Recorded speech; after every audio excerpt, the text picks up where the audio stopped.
નમસ્કાર વિદ્યાર્થી મિત્રો, કેમ છો? તો આજે આપણે ગુજરાતી વિષયનો ચોથો પાઠ ભણીશું, ગોપાળ બાપા. તો ગોપાળ બાપા પાઠના લેખક છે મનુભાઈ રાજારામ પંચોળી. એમનું ઉપનામ છે દર્શક. સાહિત્ય પ્રકાર છે નવલકથા ખંડ. નવલકથા એટલે લાંબી કથા. અહીં આ દર્શકની નવલકથા ઝેર તો પીધા છે જાણી જાણી એ તો ખૂબ લાંબી છે, 3 ભાગમાં વહેંચાયેલી છે. પરંતુ અહીં એના પ્રથમ ભાગમાંથી ગોપાળ બાપા નામનું પ્રકરણ લેવામાં આવ્યું છે. થોડો અંશ લેવામાં આવેલો છે, થોડો ભાગ લેવામાં આવેલો છે, માટે સાહિત્ય પ્રકાર છે નવલકથા ખંડ. તો વિદ્યાર્થી મિત્રો, મનુભાઈ રાજારામ પંચોળી દર્શક એમનું ઉપનામ છે. એમનો જન્મ રાજકોટ જિલ્લાના વાંકાનેર તાલુકાના પંચાસિયા ગામમાં થયો હતો. તેઓ સ્વાતંત્ર્ય સૈનિક હતા.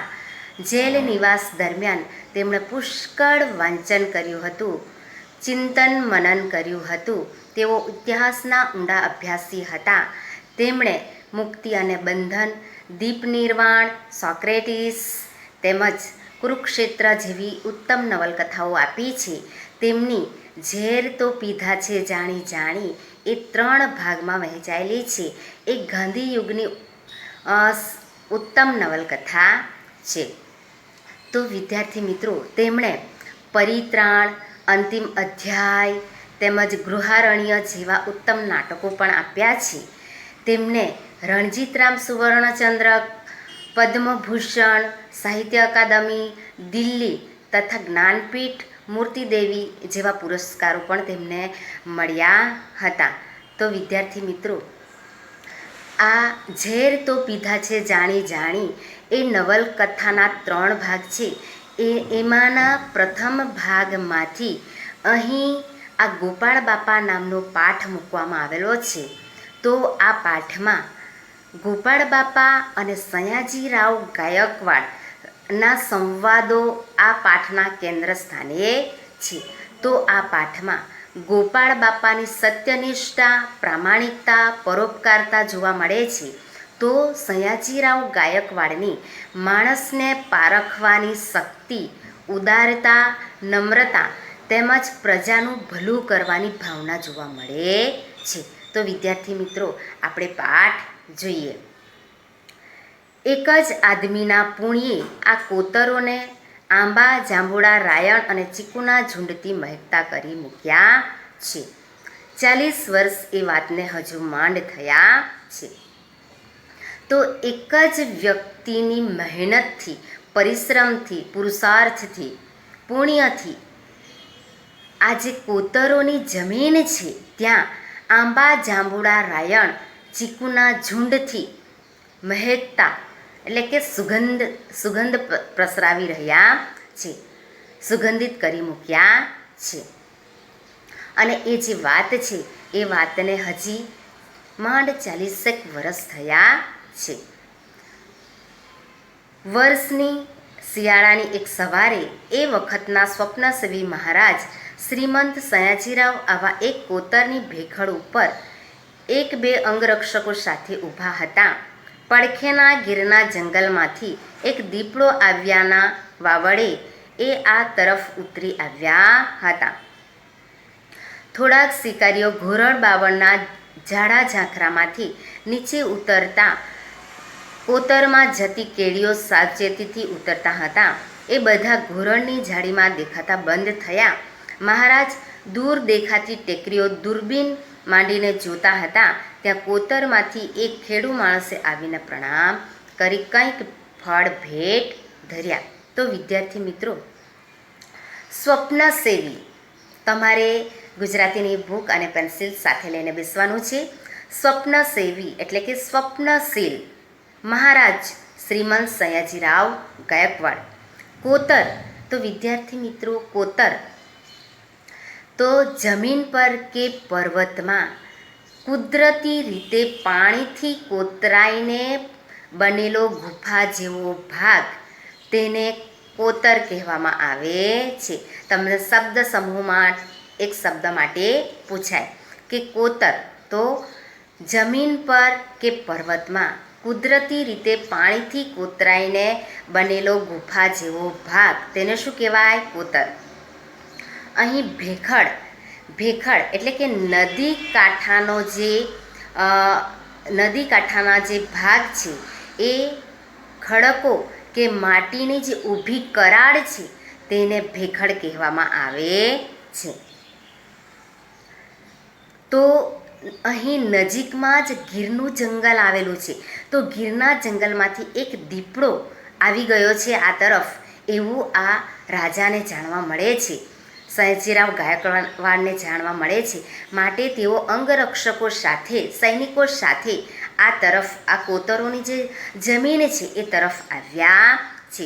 વાવડ, તમને આ વાવડ એ તળપદ શબ્દ છે, એનું શિષ્ટ રૂપ પૂછાય. વાવડ એટલે ખબર, સમાચાર. તો શિકારીઓ સાથે આ સયાજીરાવ ગાયકવાડ અહીં આ તરફ આવ્યા છે અને અહીં આ જંગલ છે અને ઝાડા ઝાખરા જેવા જમીન જોવા મળે છે. કેડી એટલે કે રસ્તો, વ્યક્તિ ચાલી શકે એવી પગદંડી છે, રસ્તો છે અને ત્યાં એ ધીરે ધીરે સાવચેતીથી સાવધાનીપૂર્વક નીચે ઉતરી રહ્યા છે. અને એ જે સૈનિકો છે એ દેખાતા બંધ થાય છે ત્યારે આ સયાજીરાવ ગાયકવાડ દૂરબીન એટલે કે દૂરદર્શક યંત્ર, દૂરનું જોવાનું યંત્ર એટલે દૂરબીન શબ્દ સમૂહમાં એક શબ્દ માટે પૂછાય. તો વિદ્યાર્થી મિત્રો, ત્યારે આ સયાજીરાવ ગાયકવાડને આ કોતરો તરફથી એક ખેડૂત આવીને કંઈક ફળ ભેટ આપે છે, ભેટ ધરે છે. મહારાજે દૂરબીન બાજુ પર મૂકી કહ્યું, શું છે? એ ખેડૂત માણસ કહે છે, બોર. આશ્ચર્યથી, મુઠ્ઠી જેવડા મોટા બોર છે. આશ્ચર્યથી મહારાજ મીઠા લીંબુ જેવા બોરને જોઈ રહ્યા. તો વિદ્યાર્થી મિત્રો, અહીં આ જે લીટી છે એમાં મહારાજ મીઠા લીંબુ જેવા બોરને જોઈ રહ્યા. અહીં ઉપમા અલંકાર છે. બોરની લીંબુ સાથે સરખામણી કરવામાં આવેલી છે. કદમાં જેવા શબ્દ દ્વારા ઉપમા સૂચક શબ્દ છે, તો ઉપમા અલંકાર આ વાક્યમાં બને છે. આપણે એ બધું વ્યાકરણ તો પાછળથી જોઈશું, પરંતુ લીટીમાં જે આવે છે તે આપણે જોઈ લઈએ. પછી પૂછ્યું, ક્યાંથી લાવ્યા? અહીંની મારી બોરડી પરથી મેં જાતે ઉછેરી છે. બરાબર. તો એ ખેડૂત માણસ કહે છે કે અહીંની આ બોરડી પરથી મેં જાતે ઉછેરી છે. મેં જાતે ઉછેરી છે. મેં, તો એ મેં શબ્દ નીચે જે અંડરલાઈન કરવામાં આવે તો એ પુરુષવાચક સર્વનામ છે. ભેટ ધરવા આવ્યા હશો, તો આશ્ચર્ય ચિહ્ન છે, તો ઉદ્ગાર વાક્ય પણ બની શકે. નાજી, ભેટ લેવા આવ્યો છું. એ ખેડૂત માણસ કહે છે કે ભેટ લેવા આવ્યો છું, કંઈક માંગવા આવ્યો છું. હસીને મહારાજે કહે, હા, અત્યારે તે લોભે આવ્યા છો. કહો, શું અરજ છે? અરજ એટલે કે વિનંતી. શું કહેવું છે? મહારાજ, અરજ તો એટલી જ છે કે આ કોતર મને યોગ્ય કિંમતે આપો. તો આ જે ખેડૂત માણસ છે એ આ સયાજીરાવ ગાયકવાડ પાસે કંઈક અરજ એટલે કે કંઈક વિનંતી કરવા માટે આવ્યો છે. બરાબર. કઈ વિનંતી કરવા માટે આવ્યો છે? તો આ જે કોતરો છે, કોતરોની જે જમીન છે, કોતરો એટલે શું? તો જમીન પર કે પર્વતમાં કુદરતી રીતે પાણીથી કોતરાઈને બનેલો ગુફા જેવો ભાગ, તેને કોતરો કહેવામાં આવે છે. તો આ જે કોતરો છે એ આ ખેડૂત માણસ સયાજીરાવ ગાયકવાડ પાસેથી યોગ્ય કિંમતે એની માંગણી કરે છે. માંગણી કરજો એટલે કે સયાજીરાવ ગાયકવાડ કહે છે કે તમે માંગણી કરજો, ખેતી ખાતા પાસે તમે વિનંતી કરજો. ત્યારે આ ખેડૂત માણસ કહે છે, માંગણી કરીએ તો વર્ષ 3 થઈ ગયા, કોણ દાદ દે છે? કોણ આ અરજીને સાંભળે છે? કોણ આ વિનંતી પર ધ્યાન આપે છે? એવું આ ખેડૂત માણસ કહે છે. આપ શું કરશો? બોડી ઉછેરશો, બરાબર? તો તમે શું કરશો? ત્યાં બોડી વાવશો. બોર પણ આ ગામડાના છોકરાને નથી મળતા. પણ સાચું કારણ તો એ છે કે આ બધા કોતરોનું તળ સાચું છે. અંદરના ગાળામાં ધરા ભર્યા છે. ગમે ત્યાં 8 હાથે પાણી નીકળે છે. જમીન પણ કોઈ ભાતની છે. સિંગોડાના મારને જો કોઈક રીતે રોકીએ તો આમાં બનારસી લંગડો પાકે ને ગરીબના અમરફળ જેવા બોર ઢગલે ઢગલા ઉતરે. તો વિદ્યાર્થી મિત્રો, અહીં આ ગોપાળ બાપાને શા માટે આ કોતરોની જમીન જોઈએ છે? બરાબર, તમને પરીક્ષામાં 2 માર્કના પ્રશ્નમાં પ્રશ્ન પૂછાય કે ગોપાળ બાપા કોતરોની જમીન શા માટે માંગણી કરે છે, શા માટે એ યોગ્ય કિંમતે આપો એવું કહે છે, કારણ આપો એવું તમને પરીક્ષામાં પૂછાય. તો શું જવાબ આવી શકે? તો વિદ્યાર્થી મિત્રો, આ બધા કોતરોનું તળ એટલે કે તળિયું, નીચેનો ભાગ સાચું છે. તો વિદ્યાર્થી મિત્રો, આ જે કોતરોનું તળિયું છે એ સાચું છે. અંદરના ગાળામાં ધરા ભર્યા છે, નીચે પાણી ભરેલું છે. ગમે ત્યાં 8 હાથ સુધી ખોદવામાં આવે તો એમાંથી પાણી નીકળે છે અને એ જમીન પણ ખૂબ સારી છે, ઉપજ આપે એવી છે. અને સિંગોડા એટલે કે અહીં આ એક નદીનું નામ છે, સિંગોડા નદીનું નામ છે.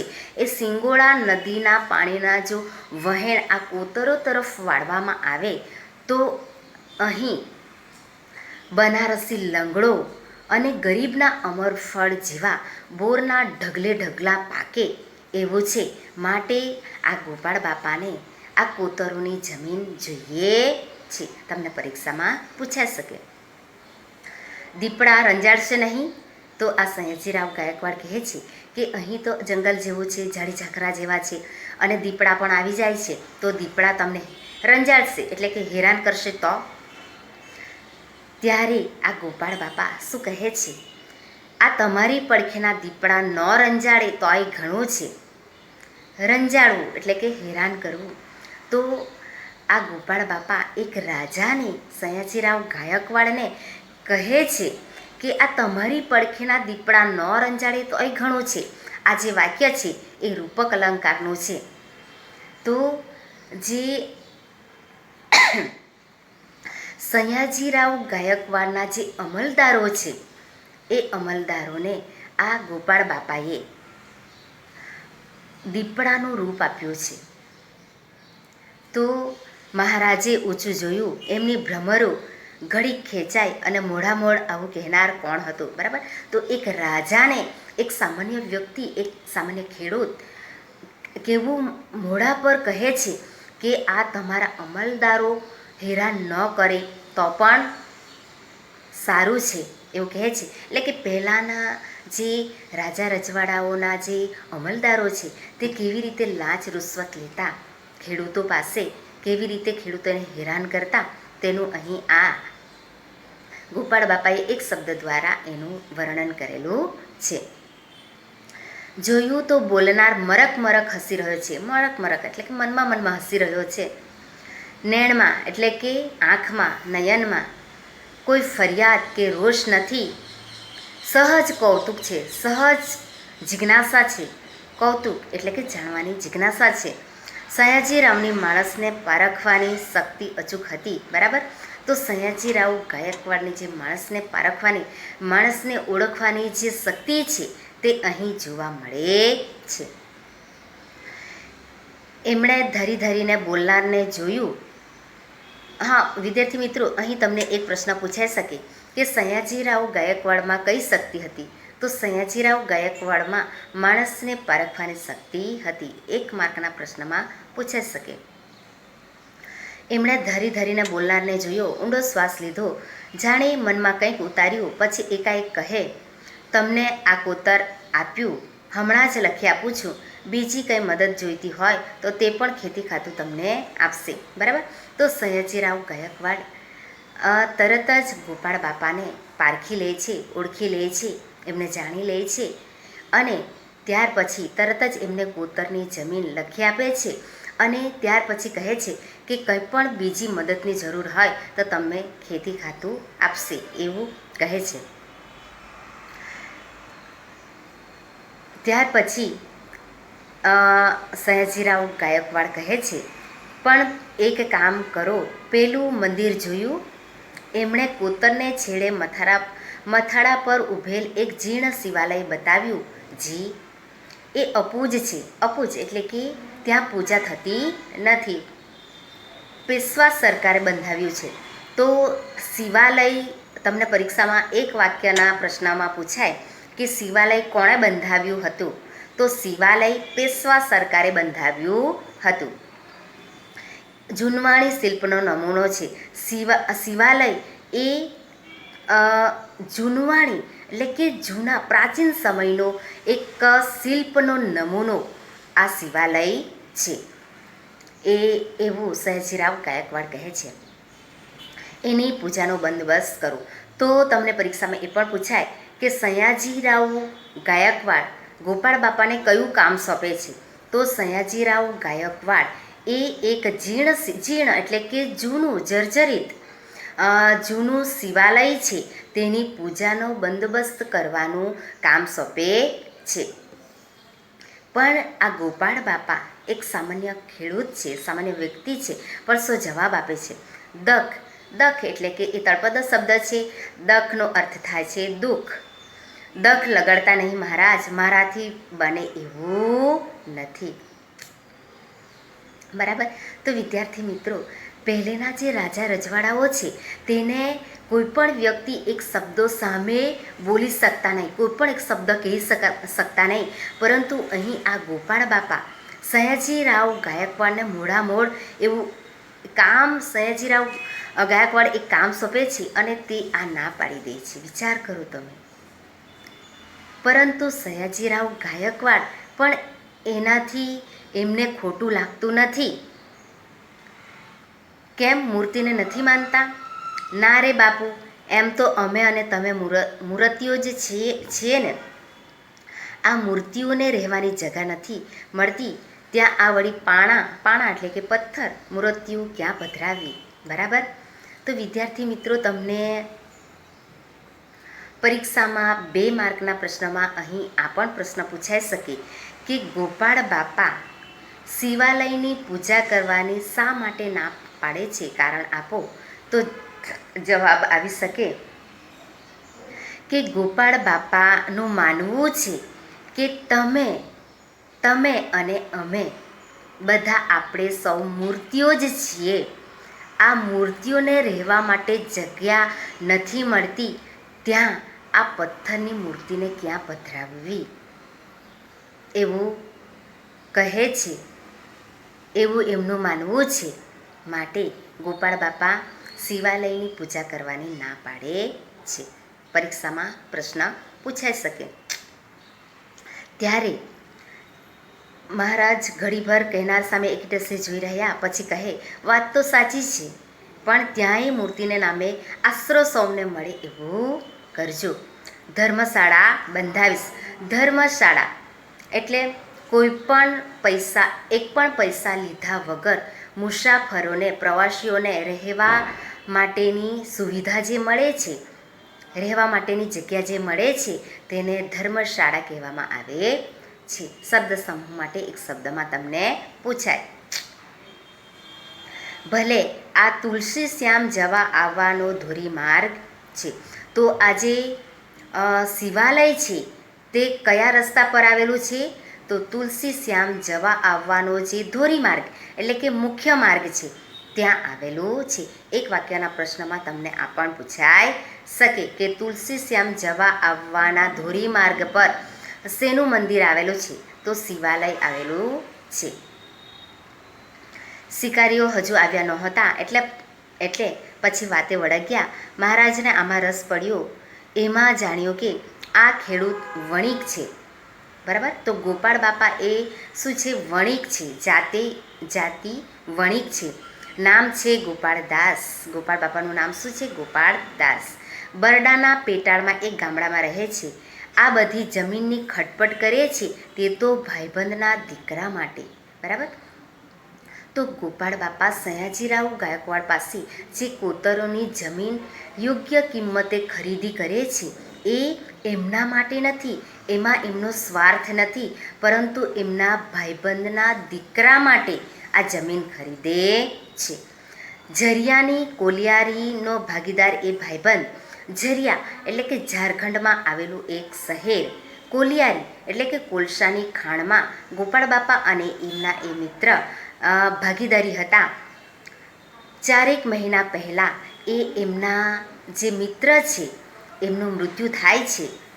માટે મૃત્યુ સમયે તેઓ જતાં દૂરથી જ એ ગોપાળ બાપાને એક ચિઠ્ઠીમાં લખી જાય છે અને બધી જ માલ મિલકત એમને ગોપાળ બાપાને અને દીકરાને ભાળવણી કરવા માટે સોંપણી કરી જાય છે. દીકરાની અને માલ મિલકતની સાચવણી કરવા માટે એ મૃત્યુ સમયે એ એમના ભાઈબંધ એમને સોંપણી કરતા જાય છે. માલ મિલકતની અને એમના દીકરાની સાચવણી કરવા માટે ચિઠ્ઠીમાં લખી જાય છે.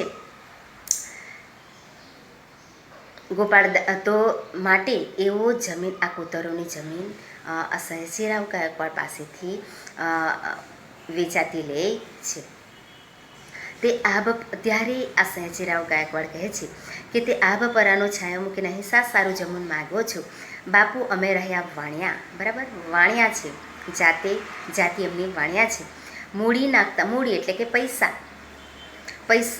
પૈસા નાખતા પહેલાં 100 ગણને ગળીએ એટલે કે 100 વાર વિચાર કરીએ ને એમાં આ તો પારકું ધન મિત્રની માલ મિલકત છે. જતે દહાડે, જતે દિવસે, ભવિષ્યમાં પડ એટલે કે જમીન, ખેતી હોકારો દે એટલે કે સારી ઉપજ આપે, સારો પાક આપે, તેમાં જ પૈસા નાખ્યા એટલે કે મૂડીનું રોકાણ કરવું રહે તો સારું થાય.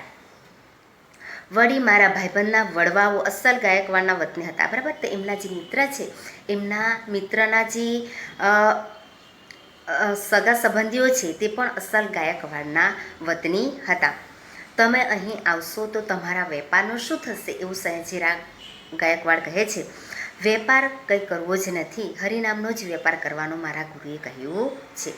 તો અહીં તમને 1 માર્કના પ્રશ્નમાં એ પણ પ્રશ્ન પૂછાઈ શકે કે ગોપાળ બાપા શેનો વેપાર કરતા હતા? તો ગોપાળ બાપા હરિનામનો વેપાર કરતા હતા. ત્યાર પછી સયાજીરાવ ગાયકવાડ કહે છે કે ગુરુ કોણ? તમારા ગુરુ કોણ? ગુરુ માંડળ ભગત. તમને પરીક્ષામાં એ પણ પ્રશ્ન પૂછાઈ શકે કે ગોપાળ બાપાના ગુરુનું નામ શું હતું? તો ગુરુ માંડળ ભગત થઈ ગયા. ધોરાજી પડખે મહારાજ એના આત્માની ગુલાબી કોળીથી એમના આત્માનું જે તેજ હતું એ તેજ મેં જોયું હતું એવું ગોપાળ બાપા કહે છે. એવી તો ભલભલા રિદ્ધિ સિદ્ધિવાળાને કોળતા નથી.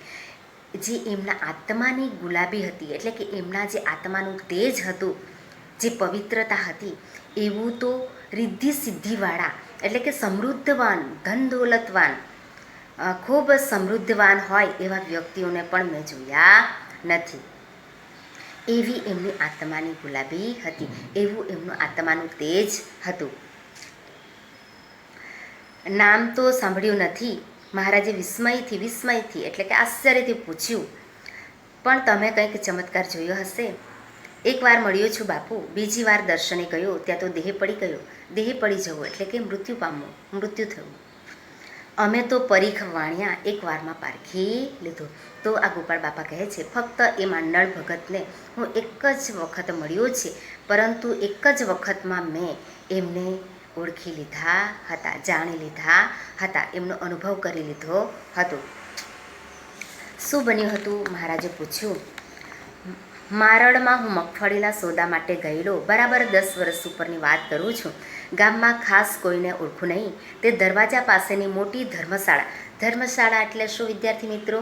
તો મુસાફરોને રહેવા માટેની જે મફતમાં એક પણ પૈસા લીધા વગર રહેવા માટેની જગ્યા આપવામાં આવે છે, જગ્યા મળે છે, તેને શું કહેવાય? ધર્મશાળા. દોડીમાં એટલે કે દરવાજાની થોડો આગળનો જે ભાગ છે તેને દોડી કહેવામાં આવે છે. ગામમાંથી લોટની કાવડ માંગી લાવેલા. તો આ માંડળ ભગત ગામમાંથી લોટની કાવડ એટલે કે લાકડી હોય, વાંસ હોય અને બંને છેડે સિક્કા જેવું બાંધેલું હોય, ત્રાજવા જેવું, બરાબર. તો એમાં એ ગામમાંથી લોટ માંગી લાવેલા હતા. એની બહુ રોટલા ઘડે, એની બહુ રોટલા બનાવે અને આ માંડળ ભગત કૂતરાને નીરતા જાય એટલે કે ખવડાવતા જાય. એમનો વાન કેવો છે? વાન એટલે કે વર્ણ કાળો છે, શ્યામ છે અને હંમેશા એમને આંખો નીચે રાખવાની ટેવ છે. આંખો એટલે કે આંખો નીચે રાખવાની ટેવ છે અને હસે સાવ બાળક જેવું અને એમનું હાસ્ય એકદમ બાળક જેવું નિર્દોષ છે. એમનું હાસ્ય બાળક જેવું નિર્દોષ છે અને એમનો અવાજ જોયો હોય તો વાંસળી જેવો સુમધુર. એમનો અવાજ વાંસળી જેવો છે અને ગલુડિયા એટલે કે કૂતરાના બચ્ચા સાથે ન સમજાય એવી ભાષામાં તેઓ વાતો કરે છે અને મરક મનમાં હસતા જાય છે. અને ત્યાર પછી એ ગોપાળ બાપા કહે છે કે મારી સામે એ ભગત જોઈને કહે કે શેનો વેપાર કરો છો? મેં કહ્યું પરચુરણ. જથ્થાબંધ મૂકીને આવા પરચુરણમાં સીધ પડ્યા છો, બરાબર. તો જથ્થાબંધ વેપાર મૂકીને આવા પરચુરણ નાના વેપારમાં શા માટે તમે પડ્યા છો? ત્યારે આ ગોપાળ બાપા કહે છે, બાપુ મૂડી જુએ ને, મૂડી એટલે કે મોટો વેપાર કરવા માટે પૈસા જોઈએ ને. ત્યારે આ માંડળ ભગત કહે છે, મૂડી તો માઈ જ પડી છે, મૂડી તો માઈ જ પડી છે, બરાબર.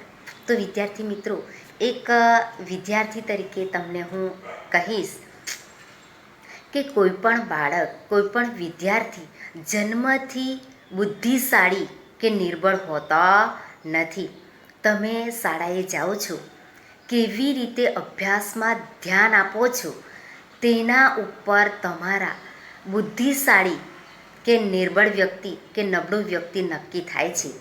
તમે જો એને અભ્યાસમાં એકાગ્રતાથી શબ્દે અક્ષર ધ્યાન આપશો તો તમે ભવિષ્યમાં એક બુદ્ધિશાળી વિદ્યાર્થી તરીકે સાબિત થશો અને મોટા થઈને ક્લાસ 1 ઓફિસર કે IAS ઓફિસર બની શકશો. પરંતુ જો તમે ક્લાસમાં જ્યારે અભ્યાસ ચાલતો હોય, જ્યારે લેસન ચાલતું હોય ત્યારે જો તમે ધ્યાન ન આપો, બીજું વિચાર્યા કરો અને આળસ કરો, ઘરે જઈને લેસન પણ ન કરો, વાંચો પણ નહીં, તો તમે એક નબળા વિદ્યાર્થી તરીકે બહાર આવશો, બરાબર.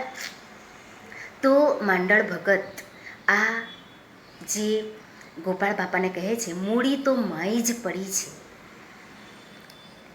એટલે કે ભગવાને દરેકને સરખી જ બુદ્ધિ આપી છે, કોઈને ઓછી કે વધારે એવું નથી. પણ આપણે તેનો કઈ રીતે ઉપયોગ કરીએ છીએ તેના પર આધાર રાખે છે, આપણું ભવિષ્ય તેના પર આધાર રાખે છે. મૂડી તો માઈ જ પડી છે એવું કહી મારી સામે એકીટસે જોઈ રહ્યા. એની આંખોનું તેજે મનમાં મારક કરી દીધો. શિલા જાણે ખસવા માંડી. મારાથી આંખ મંડાણી નહીં, નીચે જોઈ ગયો. તો વિદ્યાર્થી મિત્રો, આ ગુરુ માંડળ ભગત જ્યારે આ ગોપાળ બાપા સામું જુએ છે ત્યારે એમનાથી એમના સામે જોઈ શકાતું નથી. એમના જે આત્માનું તેજ છે તે આ ગોપાળ બાપાને જાણે કે જેવી રીતે ખુલજા સિમસિમમાં દરવાજો ખુલતા જ અને સોના ચાંદી હીરા મોતી ઝવેરાત જેવી રીતે ઝગમગ કરવા લાગી જાય અને આપણે એનો જે અહેસાસ છે તે અલૌકિક આનંદની અનુભૂતિ કરી શકીએ. એવી જ રીતે આ ગોપાળ બાપાની સામે માંડળ ભગતે જોયું અને એમના જે આત્મા છે અને એમનું જે તેજ છે એ આ ગોપાળ બાપાને તેનો અનુભવ થાય છે. ત્યાર પછી એમના શરીર પર એક ગીંગોળો એટલે કે ગાય ભેંસ કૂતરા પર એક જે જીવ છે એ ચોંટી રહી છે એ ઝીંગોળો તે ચડી જાય છે. એ ગોપાળ બાપા એને ઉખેડવા માટે પ્રયત્ન કરે છે, ઉખેડવા માટે કહે છે. ત્યારે આ માંડળ ભગત શું જવાબ આપે છે, રહેવા દ્યો એને વળી બીજે ખાજ લેવા જવું પડશે ને, બહુ દી થઈ ગયા છે એને. વાહ, શ્રીમંત સરકારથી બોલાઈ ગયું. તો મંડળ ભગતનો અહીં આ જે છે તો ગીતામાં શ્રી કૃષ્ણ ભગવાને કહ્યું છે, હું વ્યક્તિ નથી, હું આત્મા છું, તેના અહીં દર્શન થાય છે. તો વિદ્યાર્થી મિત્રો, અહીં આ સયાજીરાવ ગાયકવાડની જે પરોપકારની ભાવના છે, પરોપકારની ભાવના છે, તેમજ સત્યનિષ્ઠા છે, તેમજ એમના એક મિત્ર તરીકે મિત્રની દીકરાની જે સાચવણી કરવાની એની જે જવાબદારી છે એને કેવી રીતે એ નિભાવે છે, તેમજ એનામાં જે નિડરતા છે, જે કંઈ સાચું છે એ એક રાજા સામે પણ એ જરા પણ ડર્યા વગર કેવું સરળતાથી કહી દે છે, તેમજ એની જે પ્રામાણિકતા છે તેનું દર્શન થાય છે. તેમજ સયાજીરાવ ગાયકવાડની જે માણસને પારખવાની શક્તિ છે, તેઓ એમને કેવી રીતે કોતરની જમીન તરત જ લખીને આપી દે છે, તેમજ એમનામાં જે ઉદારતા છે, તેમજ એમનામાં જે નમ્રતા છે, એક સામાન્ય માણસ એને કેવું મોઢા પર કહી દે છે તો પણ એ ખોટું લગાડતા નથી, જે કામ સોંપે છે તે પણ ના પાડી દે છે, તો પણ એમને જરા પણ એ વાતનો દુઃખ નથી. અને એ જે સયાજીરાવ ગાયકવાડની જે નમ્રતા છે તેનું અહીં દર્શન થાય છે. તો વિદ્યાર્થી મિત્રો, માંડળ ભગત પણ એક સામાન્ય વ્યક્તિ છે, પણ એનામાં એમની જે આત્માની તેજસ્વીતા છે અને એ તેજસ્વીતાના દર્શન એ દરેક વ્યક્તિમાં જીવ છે અને જીવ એ જ શિવ છે, એનું જે દર્શન કરાવે છે તેનું અહીં વર્ણન કરેલું છે. તો વિદ્યાર્થી મિત્રો, અહીં જે શબ્દાર્થ છે એ તમારે લખવાના છે. ત્યાર પછી જે પ્રશ્ન છે તે આપણે જોઈએ. ગોપાળ બાપાએ શિવાલયની પૂજા કરવાની ના પાડી દીધી, કારણ આપો. ત્યાર પછી બીજો પ્રશ્ન છે, ગોપાળ બાપા સિંગોડા નદીના કોતરો ખરીદવા ઈચ્છતા હતા, કારણ આપો. તો આ બે કારણો જે છે તે તમારે તમારી ગુજરાતીની નોટબુકમાં લખવાના છે. ત્યાર પછી 7-8 લીટીમાં જે જવાબ લખવાનો છે તે પાઠને આધારે સયાજીરાવ ગાયકવાડ વિશે 7-8 લીટીમાં લખો. બીજો પ્રશ્ન છે, ગોપાળ બાપાનું પાત્રલેખન કરો. તો વિદ્યાર્થી મિત્રો, આ તમારે 4 પ્રશ્નો જે છે તે તમારે લખવાના છે. Thank you so much.